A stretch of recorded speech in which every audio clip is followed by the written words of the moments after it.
And then that one last step before we can start CPR is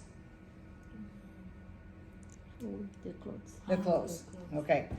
Safety, check for responsiveness, check for breathing, call for help, and get the clothes out of the way. So there's 5 things that you want to do rather quickly at the beginning so you can get CPR started as soon as possible. So now it's here. All right, that's critical because that's what's going to be that's what has to be placed in the right spot. When you put your hand on the chest of your victim, of your person, it has to be, the heart is like right here on the left side, okay?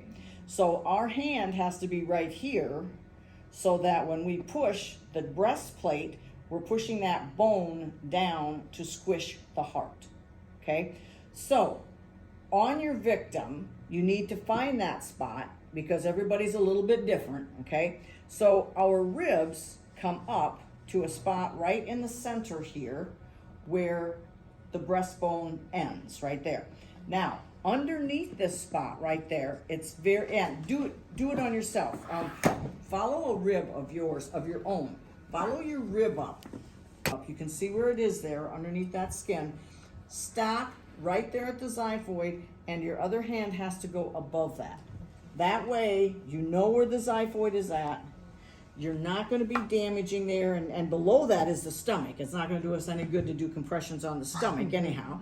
So we need to be on that breastbone, okay? So follow that up, put your hand above it, and it doesn't matter if your hand is going towards the heart or the other way, because this bone, the breastplate, is all going to go down when you do compression. So you're going to squish the heart no matter which way your hands are going. So find that spot. The heel of the hand that we just talked about has to go right there in the center.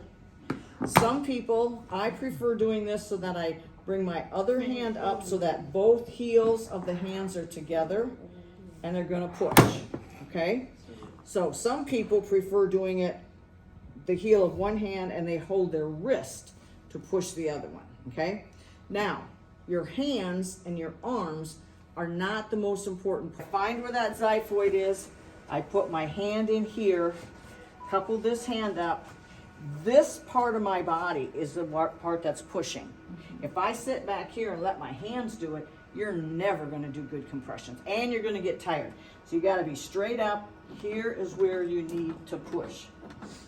The shoulders and the chest has got to push down into that body to do the work, okay? To do 30 compressions in 15 seconds. And that's what we're gonna learn today, is how to do that, okay? That lights for me, so.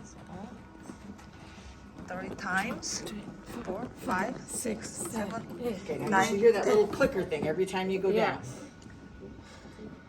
1, 2, 3, Deep. 4, 5, 6. Harder, go harder. 2 inch. You gotta push really hard. Part of your body, push down harder. 2, 3, 30 times, 2 inch. Okay, we're gonna count in a minute. I just need to. 2, 3, 4, 5, 6. Nope, harder, harder. Way deep into that chest. 2 inch is very deep. I think we got it. Yeah, you gotta go down to it. Hear that clicker thing in there? Oh, we got Yep, more hard. You think? Way hard. Yeah, you gotta just get used to that depth. 30 times, 50 seconds. There you go, okay. Find that spot for your wrist to go. Watch for your lights and put all of your strength into this. Ready, set, go. 1, 2, 3, 4, 5, 6, 7, 8, 9, 10, 11, 12, 13, 14, 15, 16, 17, 18, 19, 20. Okay. How far are you in counting? This bone here, and then here my pen will be No, here. stop. You guys aren't doing this right. No. Okay. Their feet, tap their feet. If they're just laying there and you're wondering what's going on, rub their feet because that's one place that they will move if they can, okay? 4 fingers is all you need. It's a whole lot easier. You can do compressions on a baby a lot longer than you can do compressions on an adult because you don't need all that strength. And you can switch hands. you know, one hand for a while, then the other. You still do 30. What you did on that adult just a few minutes ago with 30 compressions, exactly the same for children and infants. Across the board, for us, it's 30 compressions. How many breaths? Two. Two.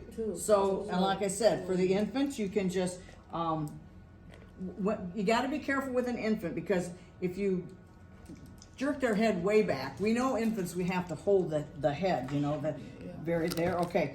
Their airway you need for compressions, and then you can switch off, 30 compressions, 2 breaths, exactly what you learned on the adults. Their bones, remember, are cartilage, their bones are soft.